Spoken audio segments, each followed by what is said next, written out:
Movie के first scene में हम के और उसकी बेटी सैम को देखते हैं, जो कि के मॉम एरिना के घर जा रहे थे, क्योंकि इन लोगों को खबर मिली थी कि एरिना गायब हो गई है। एरिना का घर शहर से दूर जंगल में था।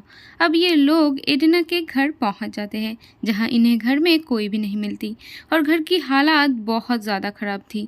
घर के हर तरफ ब्लैक मोल्ड थे और चीज़ें बिखरी पड़ी थी। फ्रूट भी सड़ चुके थे और हर डोर पर नए लॉक थे और हर जगह नोट चिपके हुए थी, जिसके अंदर लिखी हुई थी कि खाना बनाओ, अलार्म सेट करो, ऐसे कुछ सामान्य बातें। अब एरिना की बेटी अपने मॉम के ना मिलने पर पुलिस के पास जाती है, जहां पर वो के से कुछ सवाल करती है कि एरिना के साथ उसकी आखिरी बात कब हुई थी। तो वो कहती है कि कई हफ्ते पहले वो एरिना से बात की थी।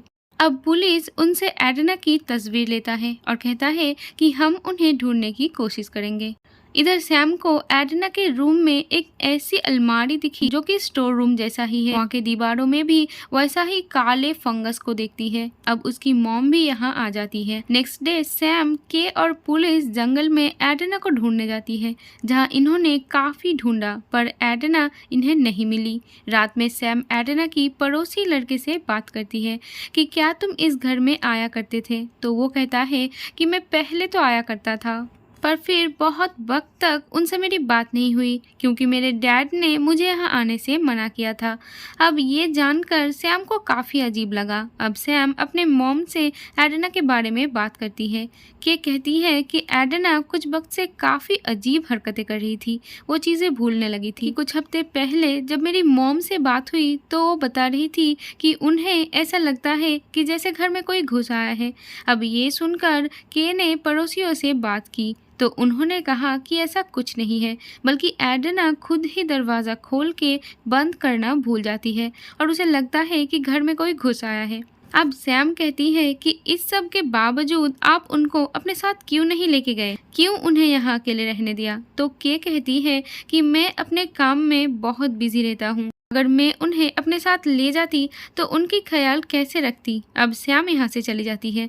अब के को दीवार में से एक बहुत तेज और अजीब सी आवाज़ आती है। ये आवाज़ इतनी तेज थी कि ये सैम को भी सुनाई देती है और वो भी यहाँ आ जाती है।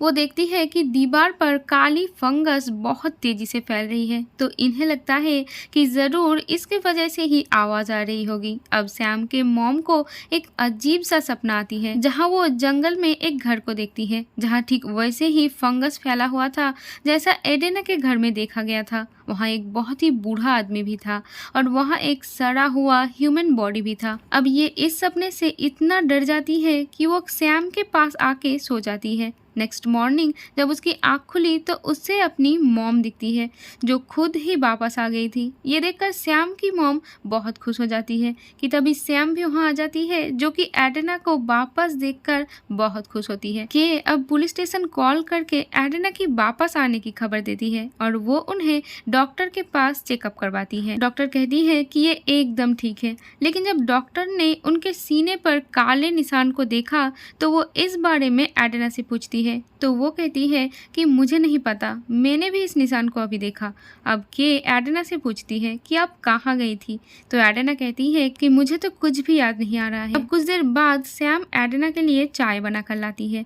एरिना को ये बहुत अच्छा लगा। वो सैम को एक रिंग देती है। अब रात को सैम को एक स्केच बुक मिलता है, जहाँ पर वो कैबिन का स्केच भी था जिसे के ने सपने में देखा था। के कहती है कि वो उसके परदादा का घर था और उन्हें भी डेमेंशिया था और उनके फैमिली मेंबर ने उनका साथ छोड़ दिया था और वो अकेले ही उस घर में मारे गए थे और उसी घर के कुछ पार्ट्स को एरिना का घर बनाने में भी इस्तेमाल किया गया था। अब रात में एरिना अकेले ही कुछ बड़बड़ा रही थी। के उसे फिर से उसके बेड पर सुला देती है। एरिना कहती है कि वो मेरे बेड के नीचे है। के उसे समझाती है कि वहाँ पर कोई भी नहीं है। अब एरिना के कहने पर के चेक करती है, जहाँ पर उसको कुछ चीज़ हिलता हुआ दिखती है कि तभी एरिना उसके ऊपर एक किताब फेंक देती है, जिससे उसका सर उसके बेड पर लगती है और के उस पर काफ़ी गुस्सा करती है। अब नेक्स्ट डे के एरिना के लिए ओल्ड एज होम ढूंढने चली जाती है। एक जगह उसे पसंद तो होती है, लेकिन अब वो दुखी हो जाती है। वो अपने मॉम को यहाँ रखना नहीं चाहती थी।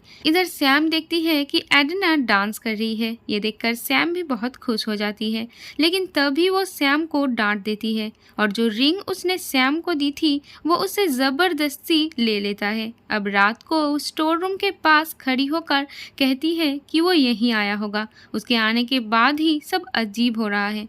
अब के को एक और सपना आता है जहाँ पर वो एडिना को उसी केबिन में देखती है जहाँ पूरा केबिन काले फंगस से भर जाती है। नेक्स्ट मॉर्निंग सैम पड़ोसी लड़के के डैड से मिलने आती है, जिन्हें पूछने पर वो बताते हैं कि मेरा बेटा अक्सर एडिना के घर जाया करता था, उसके साथ खेलता था, लेकिन कुछ महीनों पहले एडिना और जेमी हाइड एंड सीक खेल रहे थे। जेमी स्टोर रूम में छुपा हुआ था, लेकिन एडिना ने उसे वहीं पर लॉक कर दिया था। जेमी डोर बहुत बजाता रहा, पर एडिना ने उसकी बात नहीं सुनी और डोर को नहीं खोला। तभी से वो जेमी को वहां जाने से मना कर दिया था। अब इधर एडिना एक फोटो एल्बम को लेकर घर से बाहर निकलती है कि उसे देखकर उसका पीछा करती है। वो देखती है कि एडिना एक गड्ढे में एल्बम को दबाने लगती है और वो तो कुछ फोटोज को खा भी रही थी कि ये देखकर उसे रोकने लगती है। तो एडिना कहती है कि मेमोरीज को बचाने का यही एक रास्ता है, वरना वो घर के सारे मेमोरीज को नष्ट कर देगी। यहाँ पर के रोते हुए कहती है कि वो उसे अपने साथ ही रखेंगी। उसे अपनी गलती का एहसास होती है। अब ये दोनों घर आ जाते हैं। इधर सैम उस स्टोर रूम के रास्ते की आगे चली गई जहां वो रास्ता तो खत्म ही नहीं हो रहा था। अब सैम ये देखकर वापस जाने लगती है, लेकिन वो घूम फिर कर वही जगह पे आ जाती है। मतलब सैम यहाँ पर फंस गई है कि तभी उसे एडिना की लिखी हुई कुछ नोट्स मिलते हैं जो कि सारे हेल्प के लिए थे। मतलब जब एडिना गायब हुई थी तो वो यहीं पर फंस गई थी, इसीलिए सैम और के को दीवारों से आवाज आया करती थी। सैम आगे बढ़ती है तो वो देखती है कि रास्ता और भी छोटा होते जा रहा है, दीवार नीचे आ रही थी और सैम को इससे झुककर चलना पड़ रहा था। इधर सैम की मॉम एडिना को नहलाने के लिए ले जाती है, जहाँ वो देखती है कि एडिना की बॉडी पे जो काला निशान था वो तो बढ़ता ही जा रहा है। अब एडिना वहाँ से चली जाती है और बाथटब का पानी खुला ही रह जाती है, जिससे पूरे घर में पानी फैल रहा था। वो पानी एक हीटर में चला जाता है जिससे शॉर्ट सर्किट हो जाता है और पूरे घर की लाइट चली जाती है। इधर हम सैम को देखते हैं। वो यहाँ काफ़ी घबरा गई थी। उसे तो यहाँ से निकलने का रास्ता ही नहीं मिल रहा था और उसका फ़ोन का सिग्नल भी नहीं था। इधर एडिना फिर से सब कुछ भूल जाती है।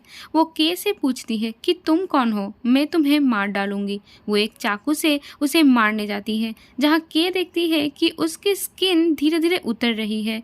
के ये देखकर बहुत डर जाती है। वो वहाँ से भाग जाती है। वो जल्दबाजी में वहीं पर आ जाती है जहाँ पर सैम भी थी। के को वहाँ सैम मिल जाती है। के यहाँ से बाहर जाने के लिए दीवार को तोड़ने लगती है कि तभी एडिना भी वहाँ आ जाती है। वो बहुत ही अजीब दिख रही थी। वो इन पर हमला करने आ रही थी, लेकिन के और सैम दीवार को तोड़कर बाहर आ जाती है। लेकिन एडिना सैम को पकड़ लेती है और सैम को मारने की कोशिश करती है। के सैम को बचाने के लिए एडिना के सर पर मारती है। अब वो यहाँ से निकलने ही वाली थी, तभी के उसी खिड़की को देखती है जो कि उसके दादाजी के घर से लाकर यहाँ लगा दी थी। के को याद आती है कि कैसे उसकी दादाजी अकेले ही उस घर में मर गए। ये सोचकर वो दुखी हो जाती है। वो सोचता है कि दादाजी के तरह मैं अपनी मॉम को अकेला नहीं छोड़ूंगी। वो अपनी मॉम के पास आती है और अपने मॉम के सड़े हुए स्किन को निकालती है, जहाँ स्किन के नीचे उसे एक वीक सा एंटिटी मिलता है। अब ये एडिना को बेड पर लेकर लेट जाती है। अब सैम भी आके वहाँ पे लेट जाती है कि तभी वो नोटिस करती है कि के की बॉडी पर वैसा ही काले रंग का निशान है जैसा एडिना के सीने पर था।